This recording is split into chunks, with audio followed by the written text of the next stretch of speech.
For data communications and network 1 class today, I will talk about data encoding. Okay, there are 4 types of data encoding. The first one is called digital data to digital signal. So you have originally the data is in digital form, 10, 11 like this, and you send it in the form of digital signal. Okay, sometimes we call this line coding, and we'll talk about this in this clip video. Okay, the next one is called digital data to analog signal. So you have digital data by 0, 1, 1, but you make it into signal that's analog. Okay, sometimes we call this digital modulation, and you have heard of this in digital communication class. So they will go over that in detail. We will go over this as an overview.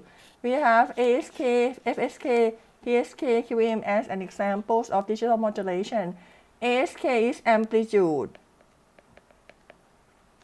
shift keying.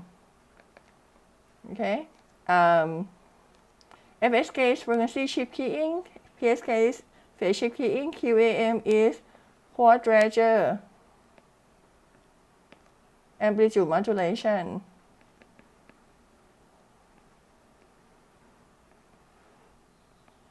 Okay, again, we will go over this in the next clip video. The third one is analog data to digital signal. You have heard of this a lot, okay, A to D. For example, you have like voice signal and then you convert it into digital voice, something like that. The last one is called analog data to analog signal, okay.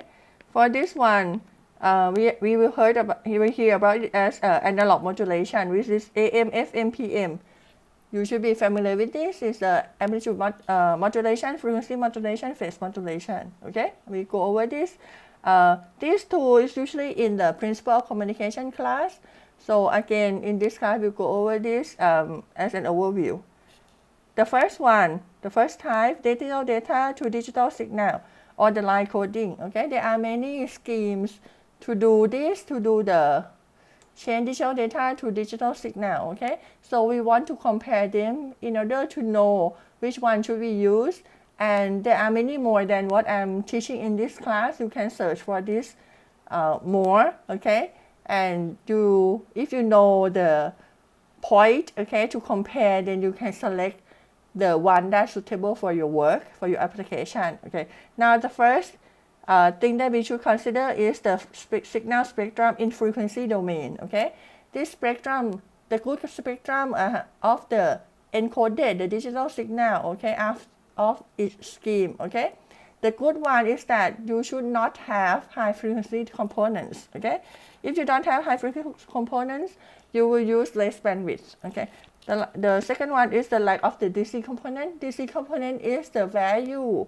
the signal power at 0 Hertz. So if you don't have DC component, it means you don't have the direct current, you don't have the, like in the time domain, you don't have the average value of the signal. Like it's like the average value of the signal is 0 volt. Okay, then you can use alternate current or AC coupling, okay, via transformer like this. Okay, so you will have the electrical isolation, and because of the isolation, you have less interference. Also, the power of the spectrum should concentrate in the middle of the bandwidth. So you want it to be like this, okay, and you don't want this one. You don't want the signal to be like this. Okay, this one you don't want, because if this is channel 1, this is channel 2, then if you have high frequency component, okay, at the boundary, it can spill over easily and interfere with the next channel. Okay, so you don't like that. The next thing that we should consider about is the clocking or synchronization, the clocking signal. If you can determine, okay, the beginning and the end, okay, of the bit position easily, you like that. Okay, if you look at the signal, you know, this is the beginning of the next bit easily. Okay, this is a good scheme in terms of synchronization.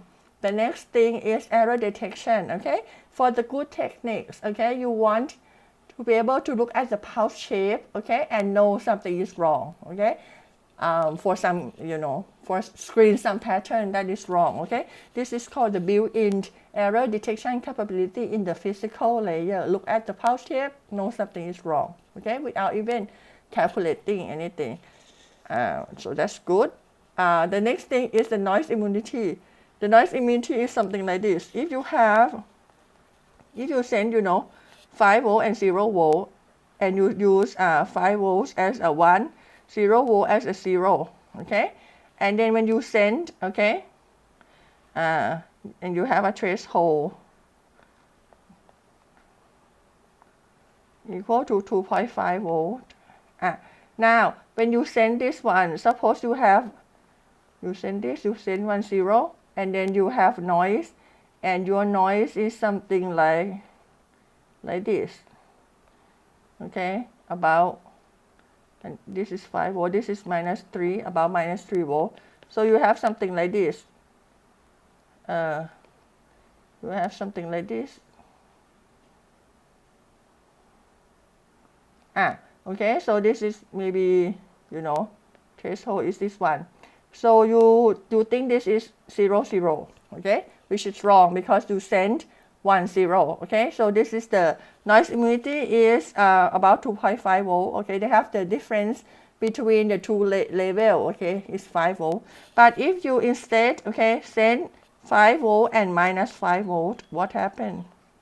To be 1 and 0, okay? With the same noise, okay? With the same, the threshold will be this, threshold equal to 0 volt, okay? With the same noise, you will get something like this. You will receive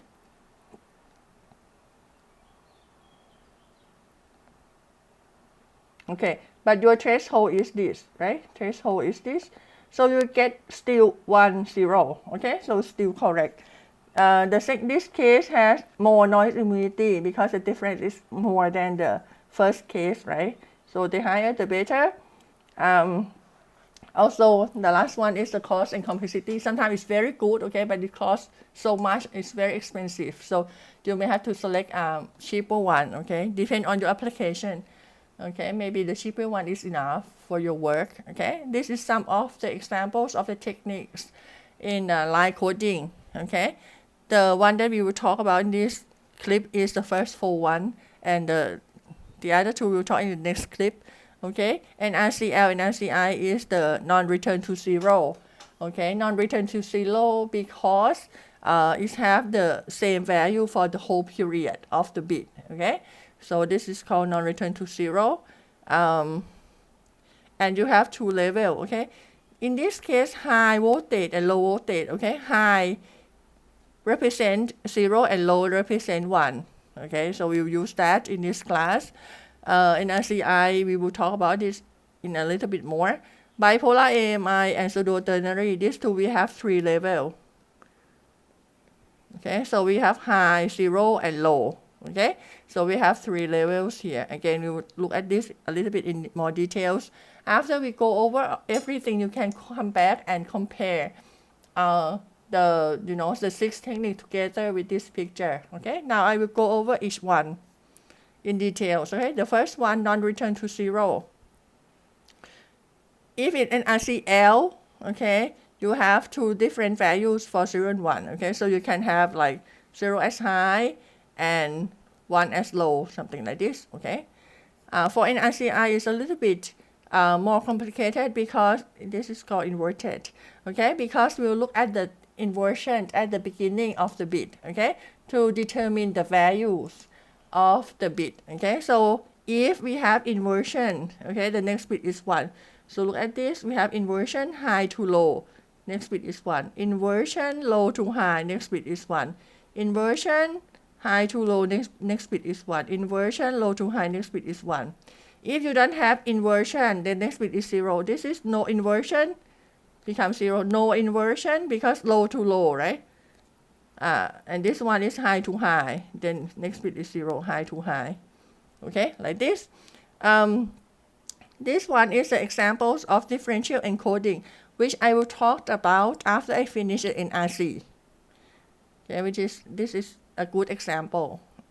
Now, what is the characteristic of an RC? Okay, the first one is that is the most common. If you do study, you get into line coding a little bit. The first one they will talk about is the NRZ, right? It's intuitive. I mean, they have 2 levels, something like that. The same voltage for the whole bit period. Okay, so it's the easiest method to generate and understand. Okay, it's called because it's constant during the bit interval. It's called non-return to zero NRZ.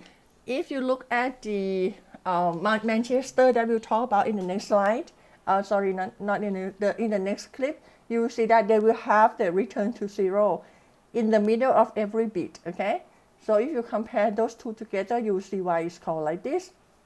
NRZ use the efficient use of bandwidth. So this is the bandwidth. Okay, they use about 1 unit. I mean, normalized is 1 unit. So this is the bandwidth that the main lobe use. Okay, we have tail here a little bit, but we don't have to care too much about the tail. If you don't use that part of the spectrum, okay, you can cut that out, and it will be look somewhat like, I mean, still similar to NRZ.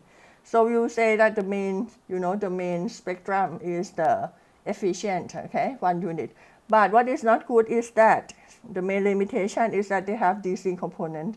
At 0 Hertz here, you have values here, okay? So it means you have DC component and you don't have synchronization capability, okay? Suppose you have long string of zeros, okay? So you have just like this. So you don't know how many zeros are there. Maybe it's, in time domain, you may have 10 0 or 11 0, 9 0, you may not be sure, okay? Because there is no easy way to detect the beginning of the bit, okay? And so because of this, it's not very desirable to use in practice. Then the differential encoding that I told you about, that I will talk about for the NRZ, okay? For all differential encoding, the signal is decoded by comparing the polarity of the adjacent signal elements. It doesn't care what level it is, what level the signal power, the signal is, okay, whether it's high or low. It cares only whether there is inversion at the beginning of the bit or not, okay? And because of this, it's independent of the polarity of the signal, okay? You can use high to low or low to high. It represents the same thing, okay? So it's okay if the polarity is lost. If you don't know whether high is 1 or low is 1, okay? It's not important because you just look at the inversion or no inversion at the beginning of the bit, okay? And in the presence of noise, it will be more reliable, okay, usually, because even though, okay, suppose you say like this, okay, and you have noise like this, okay, and then you get something like this, okay. For the NRZL, okay, you will have a problem because this one will become all 0, right? Because it's less than the threshold. But if it's NRZI, you just detect the inversion and you still get the correct answer. Okay, so this is the benefit of using differential encoding. The next scheme that we will talk about is the multi-level binary. Multi-level binary means that there is more than 2 levels. Okay, the first scheme that we'll talk about is bipolar AMI or alternate marked inversion. Okay, we use 3 levels for this case. Binary 0, no lie, don't set anything. Binary 1, alternate between positive and negative pulse. 0, say nothing. 1, alternate, positive, negative, okay, 1. If we have another one here, it's going to be positive like this, okay? The advantage, okay, of the bipolar AMI over NRZ, okay, is that there is no loss of synchronization for long string of 1. So if you send 1 for a long time, it's going to be alternate positive, negative, okay, pulse. So you will have like something like this, no no problem to find the beginning of the bit, okay, for all 1. But still long string of 0 will be still a problem, okay. We can solve this, okay. One way, okay, easy way to use the multi-level binary, okay, is that if you know that your signal is almost always 0, sometimes you know it's rarely is a 1, okay, so mostly 0, 0, 0, 1, 0, 0, 0, 1, something like that.